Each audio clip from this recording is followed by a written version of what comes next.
We can't say the future without AI. I mean, there's no way around it. 50% of workers now believe AI is going to improve their experience. When I come into the meeting room, I need a way to incorporate my AI with what's going on in the meeting. It's almost a bring your own AI type of a concept. Most of what we do in our day-to-day is going to change significantly. Hear the latest AV trends and predictions in this episode of Crestron's Smarter Spaces podcast on your preferred podcast platform. How big of a deal is it to get locked into this MDEP? It would be a big deal. We're a Zoom shop, but if I was locked into Zoom on a hardware level, that would be a big deal for us. I like that if Zoom starts failing and Teams is kicking butt, I can just go reboot all of my meeting rooms and all of a sudden I'm a Teams organization. I think that it keeps Zoom and I think it keeps Microsoft on their toes, on their development process, and keeps me winning no matter who wins. I'm playing both sides so that I always come out on top. The importance of locally made AV gear, the dangers of Microsoft's MDEP, and enhancing experiences with projection mapping. All that and more next on AV Week. This is AV Week, episode 673, recorded Friday, July 12th, 2024. Elevating AV experiences. This is AV Week, your weekly wrap-up of audio-visual news and information. My name is Tim Albright. I am your host. With us to discuss the news and information we have got this week, first and foremost, straight out of the hospital, Bill O'Donnell from Rutgers University. How are you, sir? I'm good. And by the way, for all parties involved, I already the bionic rebuild has been already happening.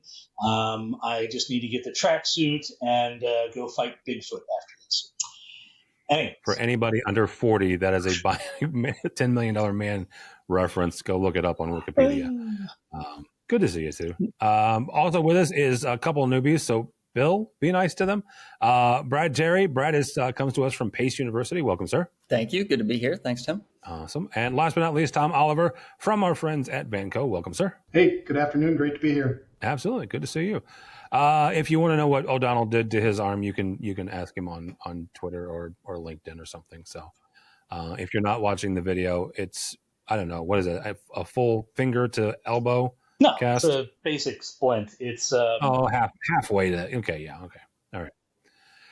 First story comes to us from our friends over at Rave Pubs and Buyers Club. They created a list of U.S. manufactured product. The lineup includes audio solutions like Biamp's Sacera Forte, sound tubes, in-ceiling speakers, as well as video conferencing tools like Insta360 Connect with its dual 4K cameras.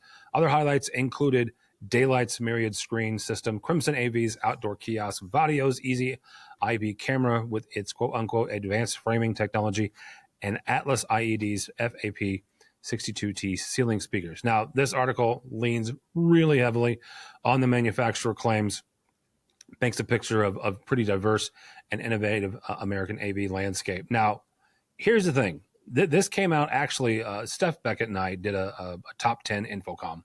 Top 10 products at Infocom. One of them was the sound tube speakers. They made a big deal about it being BAA compliant, Buy American compliant, meaning these things are made in America. That list I just gave you, everything there is manufactured in America. I am not here to give you one way or the other on quality or performance or anything. That is not what this segment is about. It really, though, it comes down to manufacturing in country. And, you know, whether it is China, it is Vietnam, it is Mexico, it is the U.S., it is India, wherever, folks all around the world have put systems and programs in place to encourage the purchase of locally manufactured, and locally there is a little bit in quotations, locally manufactured products. And I say it's in quotations. I don't mean they're not really manufactured there. I just mean they're manufactured locally as in that country. Bill, I'm going to start with you on this. How big of a deal is it? Rutgers is in U.S. How big of a deal is it for American manufactured AV products? So it actually is for us a fairly big deal. For example, Yealink, which is not manufactured in the U.S. at all. Nope. Yealink is completely banned from our campus. Like we do not allow if folks try to even purchase it, it gets stopped at our purchasing department and everything. On the reverse end of it, the thing that like I tend to like about American-based manufacturing, if anything, we have Aurora Multimedia literally down the road from us. So from time to time we do get some products of theirs and everything. And the good thing is, at least with that, I mean, that is having some things nice in the backyard. Also, about 40 minutes north of us is FSR. It makes it, at least from an end user perspective, as well as just locally here in New Jersey, it's nice in the fact that literally I go, oh, this is broken. I know the direct number we can go and call. I also know specifically we can go and get replacement parts, and we go, okay, the warehouse or the distributor can get the stuff pretty easily, as opposed to, say, if I remember right, I think like some components from Cisco or Poly, there's usually a backlog. They give us they go, a lot of Cisco stuff is out of Mexico, and there's going to be on average somewhere around they'll give us a 30 to 50 day lead time. And every now and then we have, we will get our, C-level executives, as we put it, higher end administration, because I want this now. It kind of helps to have like a quick and easy, some local providers or, American-based manufacturing where we're like, oh yeah, here it is. We don't have to provide additional contracting or anything of that nature, especially when it comes to and Brad, you might understand with this with me, dealing with like things that are, grant based, because, you have to account for the monies, where does monies go, this and this. And that is some of that BAA, TAA, right? That the TAA is making sure that they are manufactured in friendly countries, right?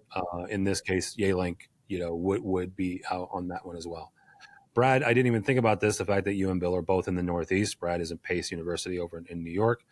Yes, Bill, as Bill said, you've got Aurora there, you've got FSR, you've got Crestron, you've got parts of LeGrand as well in New Jersey, but Mid-Atlantic, but you've got the rest of the United States as well. How big of a deal is it for U.S. Education facilities to have U.S. manufactured products? I agree with Bill. We're not quite as strict. We don't have any manufacturers that are going to get stopped on the procurement process. I could buy Yealink products if I wanted to. But on the other hand, I do have to consider my service, my RMA process, my procurement process, and the advantages that having US-based manufacturers give to that. We're a Crestron shop. Having them next door has so many advantages. They can train our folks, procurement, support, RMA process. I have to ship something across a river to get something RMA. So having those folks right there is a big advantage. And for the products that we have that are out of country, if they don't have supply, if they don't have support that is close by, I do notice problems, and things don't usually work out long term. So if I need support ASAP, like Bill mentioned, C-suite folks, they want something now. If I can't get it right then I have a problem, and then I have to figure that out. So yeah, I like, Sennheiser products, German-based company, but I have support close by from them, and they have stock that's proven to be available. So in country, it doesn't necessarily manufactured in country isn't so much a big deal as it is a big deal for me to have availability and support when I need it. So if you're out of country and you can still provide that, then I'm okay with that. Tom, actually, that leads very nicely into the question I was going to ask you. You guys, let's just say that Tom, he is our resident manufacturer on this panel. You had some challenges, let's say around 2020, 2021. What kind of things did Vanco have to put in place to do things like Brad is talking about? Yeah, so I would say we had fewer challenges during that time frame than some of our competitors did. We recognized early on that supply chain issues were going to happen, and we loaded in inventory. We have about 4,200 SKUs at Vanco. vast majority of those are made overseas in Asia. And our warehouse is jam full. We have a 98% in stock percentage running, total throughout the year. So we do have inventory. It's rare if I see something of relevance on back order ever. So our supply chain is very good. We do have engineering folks on site in Asia so that we can prod our manufacturers along to maybe get things a little quicker than some that rely on just a Zoom call from overseas. So having feet on the street in our manufacturing facilities is a big deal. And all of our support is based out of our office in Chicago. So if you need an RMA, you're talking to a person that's in Chicago that is, they can walk back to the warehouse and grab the product and ship it off to you. So it's something that happens quickly. Any orders that come in before 1 o'clock local time ship out the same day. And if it's obviously if it's something you need quickly, we send things out, next day. Tech support is based at our facility near Chicago. So the majority of the time when someone calls in tech support, they get a human that answers the phone and we solve the issue before they hang up. So being able to give that support, even though we don't manufacture our products in the U.S., is something that I think we excel at just based how our organization and structure is set up. Next story comes to us from our friends over at AV Magazine. Microsoft is shaking up the video conferencing hardware market with its device ecosystem platform. Now, from here on out, I'm going to call it MDEP, a move that could streamline Teams Rooms integration, but also raises concerns about vendor diversity. Based on Android, MDEP offers manufacturers a shortcut to Teams certification with quote-unquote enhanced security features. Well, this could accelerate device development and deployment. Industry watchers worry it might lead to a more homogenized market, especially for smaller meeting spaces. Giants like Logitech and HP Poly, known for their proprietary operating systems, face a dilemma here. Adopt MDEP for faster certification or risk losing ground in an increasingly commoditized landscape. As major players like Barco and Yealink jump on board, questions arise about potential lock-in to the Microsoft ecosystem and whether this could attract regulatory scrutiny. There's all kinds of stuff here. Brad, I'm going to start with you on this. How big of a deal is it to get locked into this MDEP? It would be a big deal. We're a Zoom shop, but if I was locked into Zoom on a hardware level, that would be a big deal for us. The competition between these organizations is good for me. It's good for the end user. And being locked in on an infrastructure level would be a big commitment. I like that if Zoom starts failing and Teams is kicking butt, I can just go reboot all of my meeting rooms and all of a sudden I'm a Teams organization. Yeah. So that is a huge advantage for me. And I think that it keeps Zoom and I think it keeps Microsoft on their toes, on their development process, and keeps me winning no matter who wins. Tom, I'm not going to say that you have a dog in this hunt, but if you're looking at this from a manufacturer standpoint, and I know enough about the certification process to be dangerous. I know it takes a while on the Microsoft side. I know it also doesn't take a while on the Zoom side. So Zoom is very quick. Microsoft's more involved. If you're a manufacturer looking at this going, okay, I could speed up the process, but then I'm locked into this platform, which way would you feel like going? Not the way that locks me into that certification process. So many of the dealers that we speak with are going to want the flexibility to do exactly what Brian just said. If one platform is failing or a new feature comes out on the other platform and you just want to switch because of some cool features that are available. But to do that, you have to change all your hardware. That's not a road that seems good for our end users. And that's really, whenever we create a product or do anything internally, the first question we ask is, it's good for our customer? And if the answer is no, then we don't even look at that path. The other thing that it does too is it really, if everything's the same, it just forces, the only thing it does is going to force down the cost. You have to compete on price only. There's nothing that's really going to differentiate you. And we feel that we're a value add type of manufacturer. And we're not going to have the same MOQ power as a Logitech's going to have. I'm not going to order 100,000 of anything. So it would put us at a disadvantage right away. So it's something that we really wouldn't be interested in. All right. O'Donnell, you have the last word on this one. You're looking at this. I'm just going to let you start talking. I'm not even going to set you up. I think that if that's a good way of you wanting to have folks either dive all in or shut the door entirely, that's what I would tell you. For us, and you know what, this is a perfect thing. So Poly does their own brand or their own blend of Android. Yep. So they can tailor it up. And specifically, we came at them with, hey, you guys, we've been using Lightware's Taurus switchers.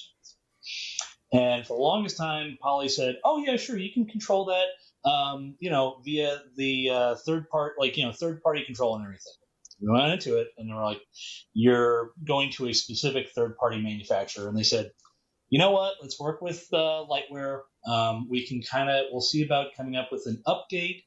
And literally at the end of this month, and they announced it actually at InfoComm, that they said, here, if you swipe left, you'll be able to pull up a website URL. In this case, it's Lightware's web GUI. I can go and pull up Lightware's web GUI.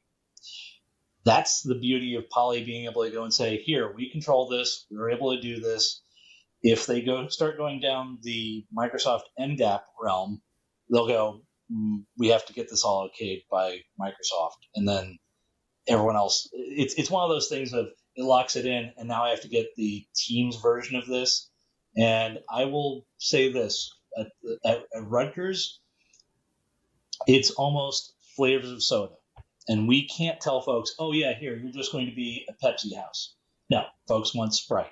Folks want Dr. Pepper. Like, we try to go platform agnostic as possible. And, at one point we were telling everyone, hey, Cisco can do all this stuff. They're like, yeah, but we want like a more natural Zoom feel, or we just want to dial in. We try to be agnostic about this stuff as much as possible. And seeing this, I'm going, cool. From a manufacturer perspective, I would almost say you have the Teams certified branded one, and then, here's the one for Zoom and everyone else.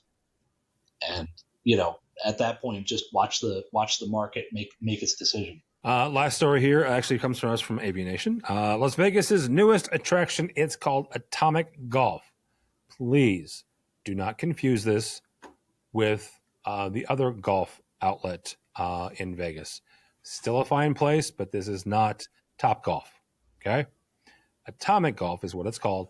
The venue features 8 cutting-edge virtual putting areas designed by Baudry Interactive, powered by 32 Christie GS series laser projectors.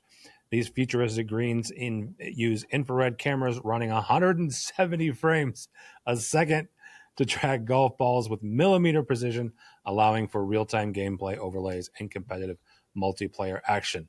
I did not see this when I was there for InfoComm, and now I want to go back to Vegas, which, just for the record, is a huge thing for me to say. Tom, start with you on this. This is one of those. So a couple years, 10 years ago, right? Avixa put out like, hey, we're looking for exceptional experiences. That's what the AV industry does. We make exceptional experiences. And I remember that because, first of all, it was alliteration, and I like alliteration. But secondly, it was a big move away from block boxes. This is an exceptional experience, right? Christie's not a sponsor. Atomic Golf's not a sponsor. I couldn't care less. But this is an exceptional experience. How else can we, either leverage this experience to say this is what AV does, or dadgummit, make more of these? Yeah, I think, look, AV is what is going to keep our younger generation and older folks too engaged in wherever they're at. We used to go to the movies all the time, right? No one goes to the movies anymore because they watch this little thing called TikTok. So why do they watch TikTok? Because it's something different over and over and over again. So when you go to a venue, whether it's a house of worship, a bar, a restaurant, retail, there needs to be something that brings you in and keeps you there, and then also makes you want to go back to that place. If I go to a restaurant for some beer and wings, and they have a 42-inch plasma TV up on the wall, I'm probably not coming back. But if they've got 50 TVs and a big projector and a sound system that I can feel, I'm going to say I want to go back to that place over and over again when there's a big game or a big event on. So I think AV is what is going to whatever industry it is, the more involved the AV experience is, the more likely is that those folks that are going there are going to come back and stay. So it's important that we bring AV to spaces we didn't even think we should be bringing AV. 15 years ago, we wouldn't think we'd have this amazing sound and video experience at a church. And now it's if you don't, people don't go. You're right. That is the bare minimum expectation, right? For sure. Yeah. So I think it keeps people engaged and active and want to keep doing the things that they're doing if it is an exceptional AV experience. O'Donnell and Brad, I'm going to pick on you guys a little bit. Again, it's been 10 years since I was a tech manager, so give me a little bit of latitude here. But that was a conversation 10 years ago about the students coming into our campus, and they had a high expectation, right? They were coming out of high school, but the high schools either had smart boards or they had certain levels of technology, but even at home they had more technology than a lot of our college campuses did. And so the idea was we better have something that attracts them. We better have something that hooks them in. O'Donnell, how do we get, whether that's the students coming into your campus or it's the corporate folks, how do we get those exceptional experiences created? So, all right. First off, I also want to note that in New York, there's a place that has a over-the-top kind of AV experience, or at least it has been for like the past I would say years. Times Square. No, it's not. It's actually this place called Halls du Lumières, and it's down on Chambers Street. And they took an old bank, renovated, and they went and renovated it. And there's I want to say at least 100 plus Epson projectors all over the place and everything. It's a they do it as essentially like this fully immersive art exhibit, and then there's a couple other corporate events and everything.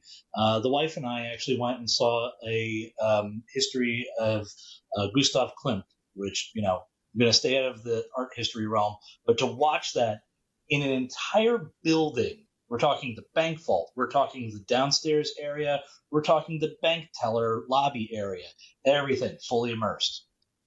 That's pretty impressive. That's one of those, you want to wow and shock everyone. There you go. Now on the higher end realm of things, we have, I'll give you this one. Recently we had, our School of Environmental and Biological Sciences, came to us and they got a grant. They said, we want to update our theater / auditorium. Okay, sure. No problem. And, we want to do Zoom in here. Okay, fine. That's it's nothing this isn't anything that's blowing my brain. And then they suddenly looked at us and went, we want to have 7.1 surround sound as well. And I went, excuse me? And they're like, yeah, no, it's because the faculty have been, this is their marine sciences department and everything. Guess what? They're in quite a bit of documentaries. And they're mixed in surround sound. And they like to show this off to the students. And they like to give them the immersive feel. So what went from me just going, okay, here's your usual 4x3 switcher and everything else, blah, blah, blah. Nope.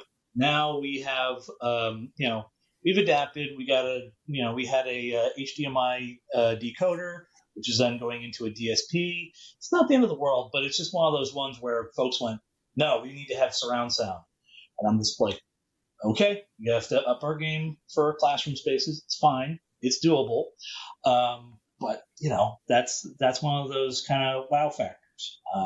Yeah. So you keep saying this really old term there, O'Donnell. What's that?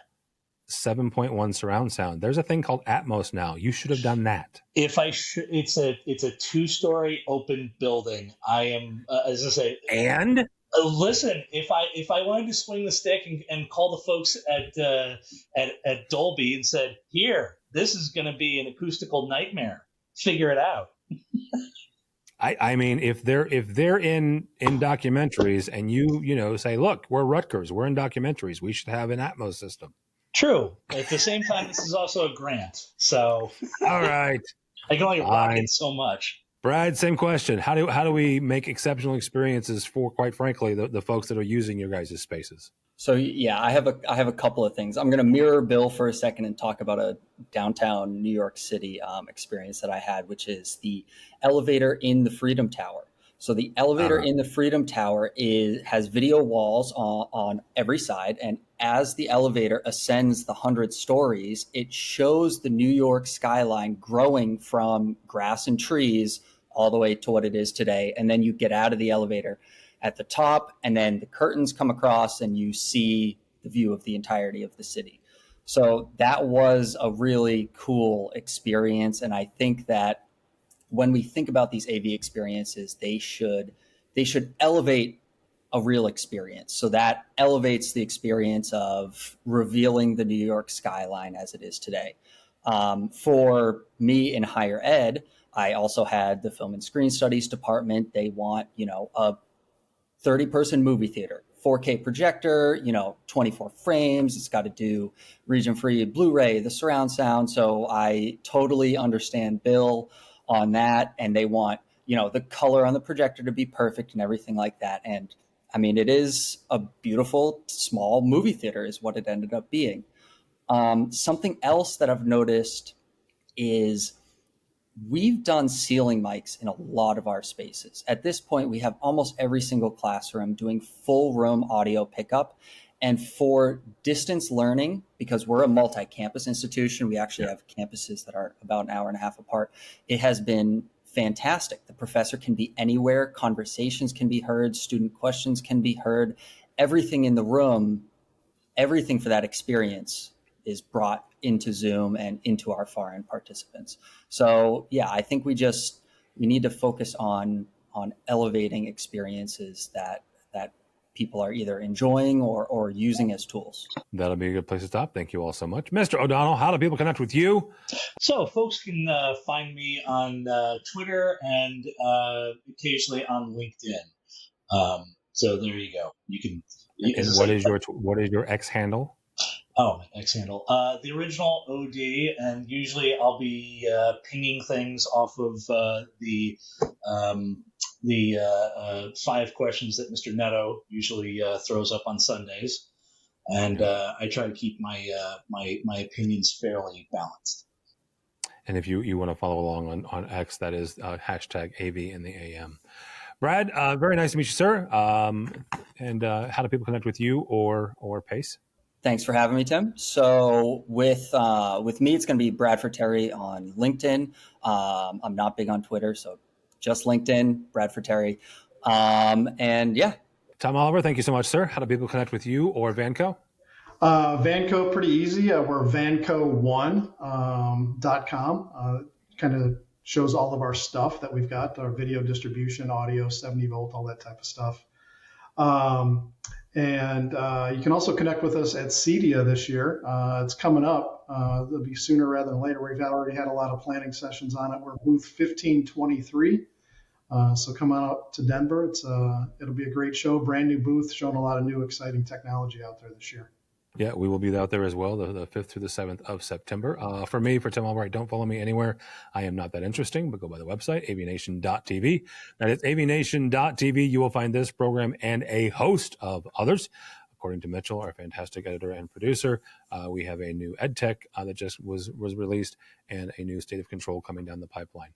So all that and more at AVNation.tv. That's AVNation.tv. Thanks so much for listening. Thank you so much for watching. That's all the time we have for AV Week. The network for the AV industry. What are you listening to? This is AV. This is AVNation. This is AVNation. Hello, this is Steve Greenblatt, host of AVNation's A State of Control podcast. Each month, Rich Fregosa and I explore trending topics related to control, programming, and automation in the audiovisual industry. We speak with a variety of AV professionals who share their perspectives, knowledge, and experiences. Please join us for this monthly conversation. Check out A State of Control on avnation.tv or wherever you get your podcasts.